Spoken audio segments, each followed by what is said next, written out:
Добро утро.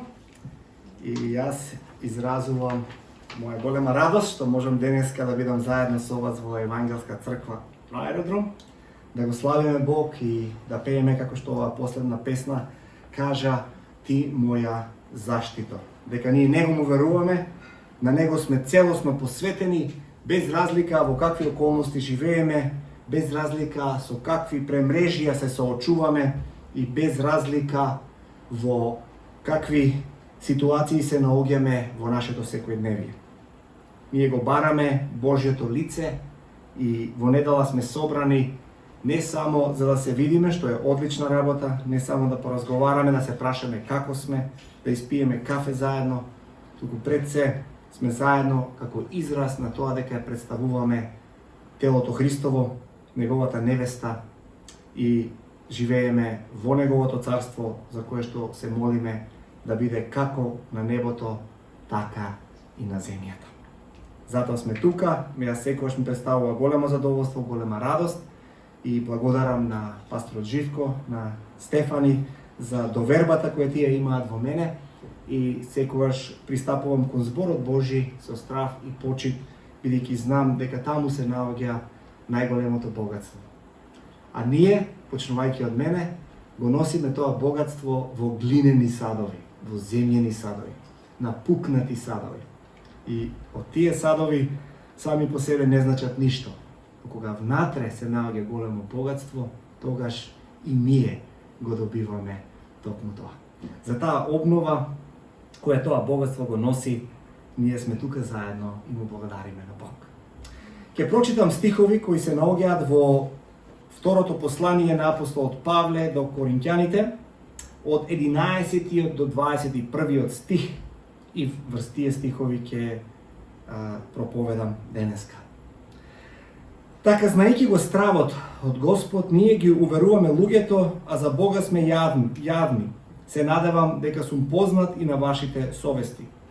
Не се фалиме пред вас, туку ви даваме повод вие да се фалите со нас, када има што да им речете на оние кои се фалат по лице, а не по срце.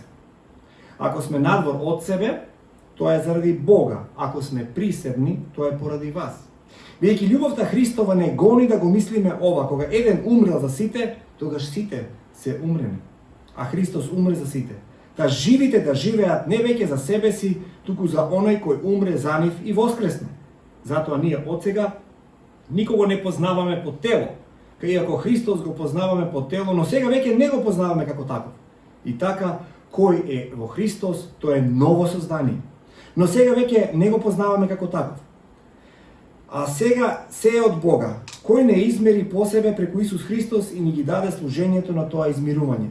Зашто Бог го измири светот со себе преку Христос, не земајќи ги предвид престапите на луѓето и го положи во нас словото на измирување. Па така ние сме Христови пратеници, како Бог да зборува преку нас. Ве молиме во името на Христа, помирете се со Бога. Зашто оној кој не знаеше грев, Бог за нас го направи грев, та преку него да станеме праведност Божја. Амин. Ти благодариме, Господе Боже, за Твоето свето писмо и за овие зборови, за кои што се дел од богатството кое Ти слободно и без никаква цена од наша страна ни го даваш, а плаќаш најголема цена за да можеме ние да го имаме животот на Исус Христос. Те молиме овие зборови, Господе Боже, да бидат светилка, да бидат насока, да бидат исто така предизвик, но над се да донесат до преобразба во сечие од нашите срца, во нашите умови, во нашите души, во нашата волја и во нашите тела, со она што го правиме како дела во секојдневниот живот. Амин. Апостолот Павле им се обраќа на црквата во Коринт. Мора да ја пишува второ писмо на оваа црква. И напишал едно и мислел дека не е доста. Како да не го разбрале што човекот сакал да им каже. Па затоа им пишува уште едно писмо. И во овој тука стих почетен за нас, во 11-тиот стих, всушност е само една како потврда. Не, кога ќе правиме некоја сметка, па пишуваме бројки во сметката, плусеви на крај, одоле ставаме една црта за да видиме која е сумата која конечно ќе излезе од тие сите наши пресметки, равенки и така натаму. На ист начин апостолот Павле ова го прави во 11-тиот стих. Вика, во 10-тиот стих предходниот вика зашто сите ние треба да се јавиме пред Христовиот суд, да секој да прими што заслужил според она што го извршил во телото свое, било добро или било зло. Така завршуваат овие, така да кажам, 4,5 поглавија на апостолот Павле. И ако остане само на ова би било лоша вест. Секој од нас треба да се соочи со судот. И апостол Павле вели, знаејќи го стравот од Господа. Сега, каков е тој страв? Дали, сега некој ќе каже, добро, Коста, суди, па после страв, каква е оваа добра вест? Ем суд, ем страв. Не се работи за тоа, кога малото дете се плаши дека баба Рога е под креветот од доле. Па треба некој да дзирне тато или мама да дзирне, да кажат, нема, ја избркавме, сега можеш слободно да спиеш. Не станува збор за таков страв, напротив. Ова е всушност страв кој се нарекува стравопочит и кој е извор на севкупната надеж. А зошто е тоа така? Еден од најголемите писатели, духовници на раниот 20 век, неговото име е Освалд Чемберс, ќе каже следново по ова прашање. Вика, воодушевувачкото нешто е дека за Бог е дека кога имаш стравопочит од Бог или кога се плашиш од Бога, не мора да се плашиш од ништо друго. А ако не се плашиш од Бог, ќе се плашиш од се друго. За таква стравопочит тука станува збор. Кога ја ставаш сета своја доверба и изразуваш стравопочит кон Бог, тогаш не мораш да се плашиш од никакви бабароги под креветот. Тогаш си слободен од се друго.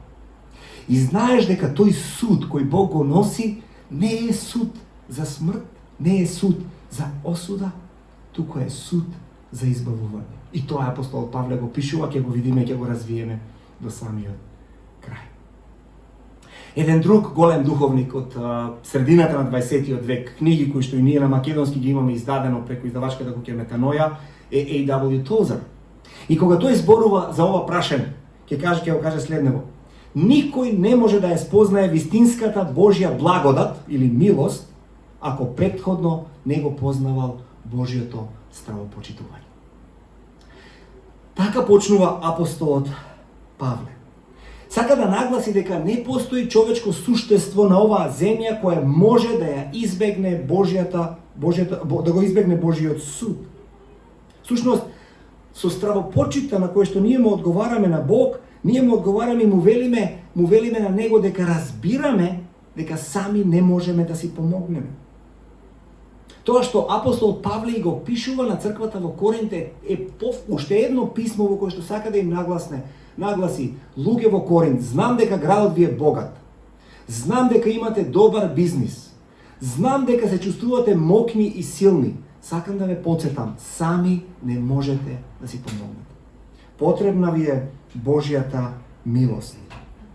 Ако луѓето во Коринт ги добијат, преку тоа што дали луѓето го добиле тоа во Коринт пред 2000 години, ова е исто така збор за нас денес. Ако ние, така да кажам, ја задобиеме токму оваа волја, ние ќе го надминеме изворот на првиот грев, а тоа е гордоста во овие видливи нешта околу нас.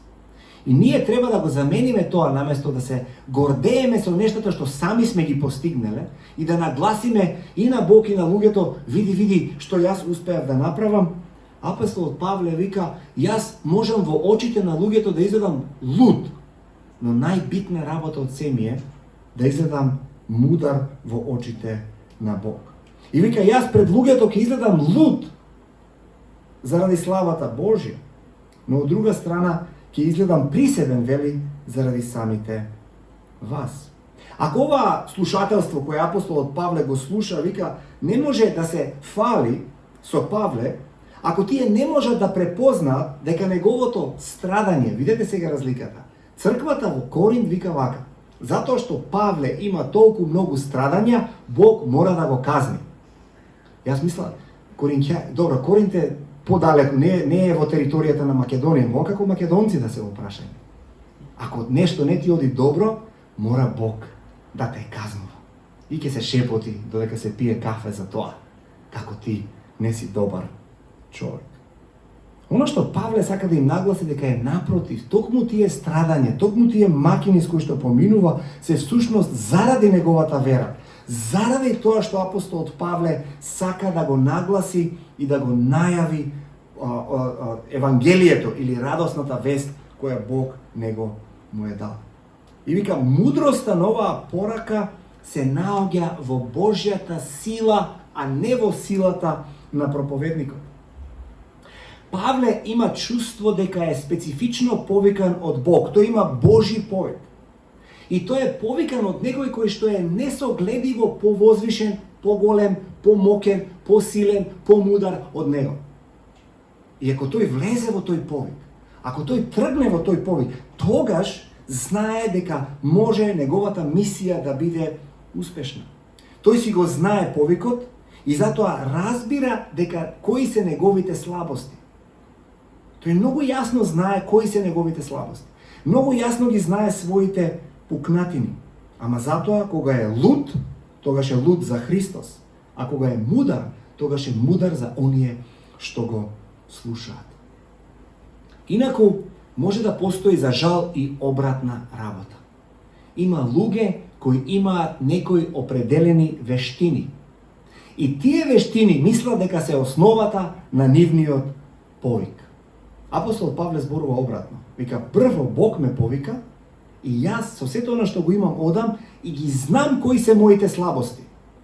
Додека пак постојат луѓе кои доаѓаат со своите вештини кои се исто така од Бог дадени, ама не разбираат дека повикот не е во тоа, не им е целосно даден, или карактерот не им е во целост оформен и тие се обидуваат со тие вештини да настапат во името на самиот Божи повик. Ваквата, условно кажено, и метафора која апостолот Павле ја користи во овој контекст, можеме да ја најдеме широко низ еповите и митологијата, не само во Библијата, на севкупната човечка цивилизација, вклучувајќи и некои книги кои се пишувани и во денешно време. Постои една писателка од Америка, чие име е Луи Макмастер Бужолт. И таа има напишена на серија на книги кои се на научна, условно кажано, научна фантастика. И се викаат Мисијата на Пендрик, Светот на петте богови. Пендрик е страшно вешта личност. Има многу, така да се изразам, квалитети во себе си. И како што тие квалитети почнува да ги користи, се повеќе и повеќе луѓе гледаат во него и викаат, аха, така да се изразам, еве го Спасителот. Овој ќе не спаси, овој ќе не избави. Него треба да го следиме. И Пендрик почнува тој, влегува во таа мисија и што е многу интересно, колку повеќе им помага на луѓето, толку потешки стануваат работите околу него. Толку по-ужаснувачки е светот околу него. И еве една од последните изјави кои ги дава Пендрик пред да се освести, така да се изразам. Вика, да се има повик е да бидеш повикан од некој кој е далеку над тебе. Вика, јас научив една работа, ја научив разликата меѓу вештина и вистински повик. Да се има повик без вештини, тоа е трагедија која секој може да ја разбере. Значи, повикан си, ама не можеш во целост тоа да... Ама Павле тоа го прави. Но, слушайте го се ово, но, да се има вештини без повик, тоа е трагедија над сите трагедии. Всушност, тоа е трагедијата на човештвото. Сме ги собрале вештините што Бог ни ги дава и со тие вештини му викаме на Бог. Знаеш што, Боже? Ние ќе си изградиме наше царство. Со овие вештини што ти на нас си ни ги дал. Со нив ние ќе си направиме собствено царство. И сега вака јас проповедам, вие ме слушате, сите кливаме со главата и се согласуваме дека е така, нормално, ама за некои други луѓе, не за нас, чувај Боже. Главното прашање тука е дека со ова мора да се соочи секој од нас. Ова е предизвикот пред кој што сите стоиме. Дали сите мои вештини, така сум си ги наредил, така сум ги направил, за да може да си градат, да ми градат некое мое мало царство, кое некоја моја мала утврда во која што јас се чувствувам крајно безбеден. Или пак може би не. Апостолот Павле знае дека да се има повик е да имаш повик од некој кој е крајно повозвишен, поголем, попрекрасен, помудар од тебе и во таа сигурност ти влегуваш и тие мали вештини што ги имаш тогаш, тие стануваат свети вештини. Затоа што се заштитени од некој многу повозвишен и многу поголем од тебе. Во 14-тиот и 15-тиот стих слушаме вика: љубовта Христова не гони да го мислиме ова, кога еден умрел за сите, тогаш сите се умрени. А Христос, ако Христос умре за сите, та живите да живеат, не веќе за себе си, туку за оној кој умре за нив и воскресна. Всушност овие два стиха се поставени во едно нешто што во литературата, во книжевноста, тоа технички термин се нарекува, значи антитетички вредности на изјавите на авторите. Всушност овие антитетички или да ги наречам противречни, противставени изјави кои авторот ги дава, се во овој случај се антитетичката помеѓу животот и смртта. Проповедањето го прославува Бога. Во центарот на сето она што го гледаме во овие два стиха, 14 и 15, го гледаме животот на верниците. Ако нашето проповедање треба да го прослави Бог, тогаш нашиот живот треба да биде слика на оваа антитеза меѓу животот и смртта. Всушност, овие два стиха ни ја покажуваат внатрешната намера или внатрешниот промисла на Божиот план да има една личност, Исус Христос, кој ќе умре, но и кој ќе воскресне. Во кој што пак ние заедно со Него, кога Христос умире на крстот, сите што веруваме во Него, умираме заедно со Него. Но тоа не е крајот. Кога Исус воскреснува, сите што веруваме во Него, сите оживуваме и воскреснуваме заедно со Него. Нашето воскресение е сега новиот живот во Исус Христос. И тогаш нашите мали ситни дарби стануваат златни, стануваат облагородени, бидејќи се благословени од самиот извор на животот. И во 16-тиот и 17-тиот стих гледаме причината зошто Павле им вели тие се поврзани најверојатно со неговиот повик. Вика, пред тој да биде во Христос, тој самиот го судел Христос според телото. Ајде да се сетиме малку на животот на апостолот Павле. Каков беше животот на апостолот Павле пред да тој се преобрати? Учествуваше во убиството на првиот маченик Стефан. Вика, додека Стефан го каменуваа затоа што веруваше во Христос, еден младо момче, се викаше Савле, значи подоцна го смени името во Павле, стоеше и ги вардеше облеките на оние што го каменуваа Стефан. Малку подоцна ќе видиме како тој патува за Дамаск и на патот за Дамаск е тргнат со писма во кои што треба да ги фати христијаните и да ги затвори во затвор, да ги мачи, да се откажат од таа според него погрешна наука. И таму ќе се сретне тој со Христос и вика, јас исто така го познавав Христос според тело, но не повеќе го познавам на тој начин. Всушност тоа што тој сака ни да ни го каже е, тој разбира кој е Христос не според телото. Тој им кажува на коринтијаните дека тие се уште имаат таква тенденција да го гледаат Христос од таква перспектива.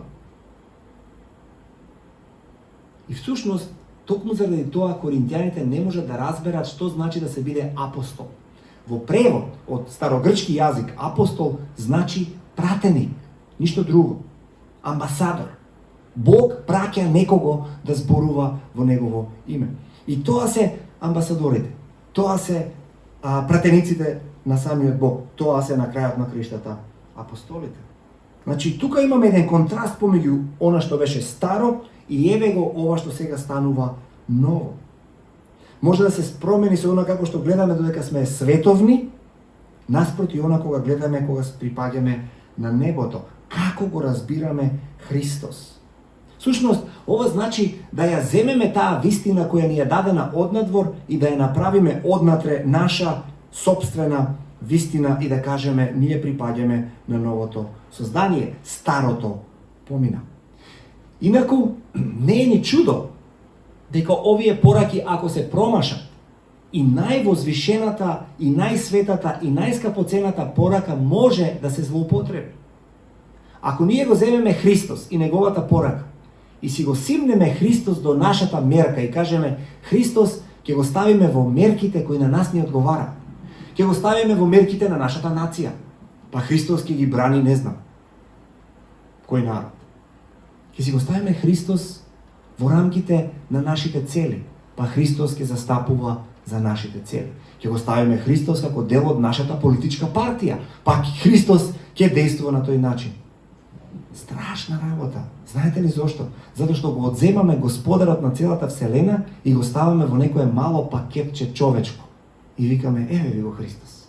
Имаме бомбонче за вас. Се вика Исус Христос. Пробајте. Сладок е. Апостолот Павле е голем противник на таквото размислување. Апостолот Павле воопшто не сака да види дека некој од неговите следбеници, од неговите ученици, така да се кажем, кои се преобратиле преку неговото учење, би го свеле Христос на нивната мерка. Не. Новото создание не доаѓа преку нашите заложби.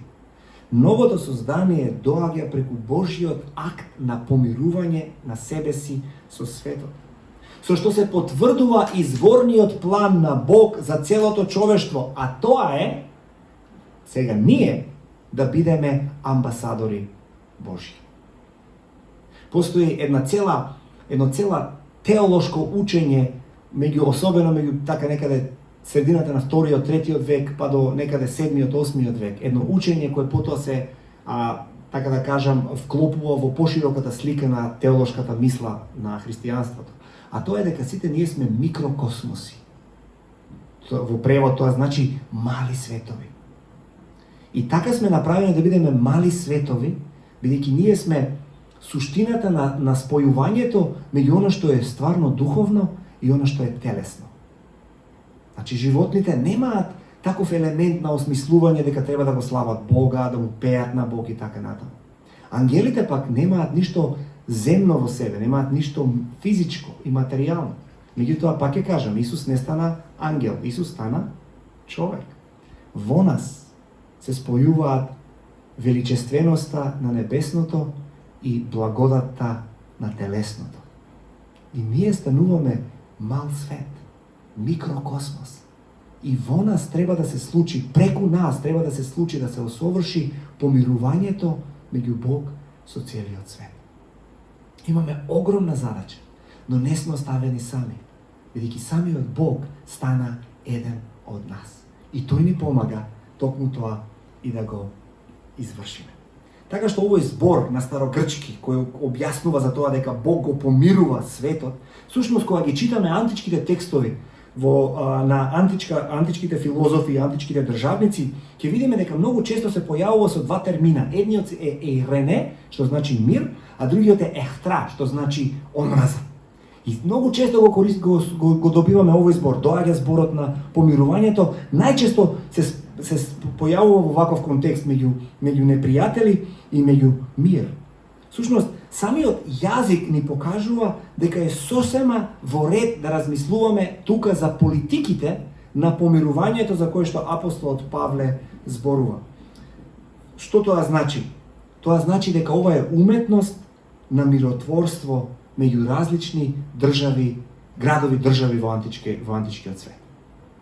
Да биде некој таков миротворец и да биде таков амбасадор кој последува меѓу две завојувани градови држави, например најславните меѓу Атина и Спарта, ако ги земеме за пример, ќе видиме дека тие зборови се користат токму во овој контекст. И ова Павле го користи сега за истата оваа работа за помирувањето меѓу Бог и човештвото.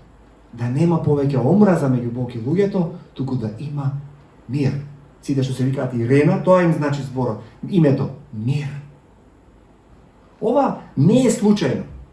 Затоа што во 2 Коринјаните 5 глава 18 стих Павле ја воведува идејата за помирувањето во контекстот на тоа што собира доброволен прилог за да им помогне на сиромашните во Ерусалим. Сега, ако ги погледнеме црквите во Коринт и ако погледнеме црквата во Ерусалим, ќе видиме една тенденција, се поголема разлика. Едните се евреи, другите се, условно кажано, пагани. И тука почнуваат некои искри да летаат. И апостолот Павле вели не така. Ние сме тука за да донесеме помирување. Помирување меѓу Бог и луѓето и токму затоа треба да има помирување меѓу луѓе и луѓе. Всушност, ако погледнеме на другите две места каде што он го користи овој термин, едниот е во Римјаните, посланието до Римјаните, тој им кажува дека кога тоа го пишува, вика, јас сакам да разберете која е мојата активност. Мојата активност е сакам да донесам помирување. Помирување меѓу евреите и меѓу паганите. И конечно доаѓаме до, според мене, врвот на тоа што апостолот Павле сака да го каже во овој текст, а тоа е 21 стих, вика, зашто оној кој не знаеше грев, Бог за нас го направи грев, та преку него да станеме праведност Божја. Во овој стих Павле го сумаризира севкупниот негов аргумент во, значи, најразбирливи термини. Бог го земал своето најскапоцено богатство, неговиот син, самото негово битие, и го става како жртва. Така што, не само што го става како жртва наместо грев, слушайте го овде, јазикот е многу посилен овде. И не може да сгрешиме. Ако некој од вас промаши до кога го читав, ова сега сакам да го нагласам. Бог не го стави Христос на жртва за гревот, што е вистина дека е така. Туку во овој контекст, вели текстот, Бог го направи Христос грев.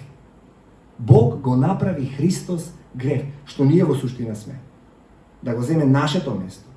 Така што, она што Бог е, праведност, ние да станеме токму тоа. Бог го прави самиот себе си, се сведува на грев, за да можеме ние, кои сме во суштина грев, да бидеме представени пред Него како Божја праведност. Дозволете малку ова да ви слегне во главата. Бидејќи ова тука што се случува, ова што Бог на нас не го објавува, е најголемата, највозвишената тајна објавена од самиот Бог за човештвото. И тоа, самиот Бог ова го прави. Не е ова некоја случајна игра, па така да заврши среќно, нели, среќа во несреќа да биде, не разбирате? Не се случило тоа, Христос отиде голема несреќа, ама знае, некој знаме да кажеме среќа во несреќа, не е ова среќа во несреќа. Ова е јасна определба на Бог, неговиот план е тоа што тој сака да го каже. Значи, во брилијантната изјава на Иринеј Лионски од крајот на вториот век е сумаризација на ова што се случува во 2 Коринтијаните 5:21. А тоа е следно. Бог или Христос, подобро да кажеме така, Христос стана она што сме ние, за ние да можеме да станеме она што е Христос. Е, тоа е суштината на севкупното помирување кое Бог го остварува за нас, луѓето. Суштината на таа негова голема, огромна милост. И пазете сега, не само што Бог го прави сето тоа, туку во оваа ситуација, затоа што ова е грев, Бог всушност го прави Христос проклетство. Не само да каже дека Исус е проколнат. Во оваа ситуација Бог вика Христос е проклетството. Со други зборови, ако ова би одело по нормални теркови, тоа би значило дека Христос ќе стане извор на секоја контаминација. Самиот Христос станува извор на проклетство и на грев през другите. Меѓутоа, се случува тајната да се објави над сите тајни. Бидејќи Христос е толку посилен од гревот, толку посилен од смртта. Наместо смртта и гревот да го сведат на нив, Христос така ги поразува, така што се што е нечисто и валкано е сега преку неговата очистувачка милост сведено на него. И тој сега не е извор на проклетство. Тој сега и од секогаш е извор на најголем благослов. А тоа е благодатта која ние добиваме. И тоа не само за еден ден, не само за една недела, не само за една ситуација, не само за една политичка, така да кажеме, разрешница. Туку ова е за целата вечност. Видете што стануваме ние сега. Слушайте го ова. Бог го направи Христос грев за ние да можеме да станеме Божја праведност. Да станеме еден од Божите атрибути. А во еврејската мисла, што е Божјата праведност? А Павле, да се подсетиме, бил евреин по сите мерки. Според еврејската мисла, Божјата праведност е неговиот интегритет, неговата верност, неговиот завет, неговата праведност. И тие се демонстрираат преку тоа што тој ги исправа нештата. И преку сето тоа тој го објавува спасението, но исто така објавува и својот суд, за кој што на почетокот споруваме. Затоа ние треба да се подсетиме дека ова што Павле го пишува тука кога ќе каже праведноста Божја, исто како и во Стариот Завет, недвосмислено, секогаш кога ќе се спомене праведност Божја, секогаш се смета дека актот, дејството, чинот е Божји и не може да биде ничи друг. Изразува Божја активност. Видете, милост и чудо над сите чуда. Божјиот акт, Божјото дејство, неговиот собствен атрибут е сега пренесен на нас, обичните, ограничени луѓе. Наеднаш, тоа што Бог го прави, го доверува на нас вакви напукнати тикви. И вика, вас ви го доверувам. Оваа скапоценност е ваша и оваа праведност сега е ваш мандат. Вие сега треба да ме представувате мене на земјата. Го представуваме ли? На некој начин, прекрасен, незамислив, незаслужен, ние стануваме учесници во Божите дела. Да се стане Божјата праведност не значи само да се биде ослободен во Божиот суд и да каже виновен, не виновен. Да се смени статусот пред Бог. Не е само тоа. Има таков дел, апсолутно, но не завршува таму. Многу повозвишена е тајната која Бог ја објавува, а тоа е следно. Ако Божјата правда е правда која обновува и оправдува, како што еден хрватски теолог знае да каже, нашата правда одмаздува, Божјата правда оправдува. На тоа сме повикани, да учествуваме во правда која нема да гледа дека друго насилство ќе биде нанесено врз некој друг за правдата да биде задоволена. Учествуваме во таква правда. Тоа значи сите ние кои стануваме Божјата праведност, ќе ги имаме сите инструменти да ја манифестираме преку силата на Бог во овој свет. Почнавме со Божјата стравопочит. Почнавме со неја да разбереме дека кога се плашиме од Бог, не треба да се плашиме од ништо друго. И повикани сме преку таа стравопочит да бидеме негови амбасадори. А кога некој е амбасадор, тоа го знаеме. Тој човек представува севкупноста на тоа што некаква држава, условно кажано сега, би требало да ја представи. Тој не се представува сами од себе си. И токму затоа тој мора да биде многу внимателен како се однесува, бидејќи не се однесува во име на себе си, туку се однесува во име на еден цел народ, на една цела институција. Така и ние колку повеќе треба да внимаваме како ние го воспоставуваме и го представуваме Христос на земјата. Всушност да се стане Божјата праведност е основата на она што антропологијата на раната црква го разбрала да бидеме, значи, токму тој мал свет, кој во себе ги содржи сите елементи на макрокосмосот. И во нас се случува чудата на помирувањето меѓу Бог и човештвото.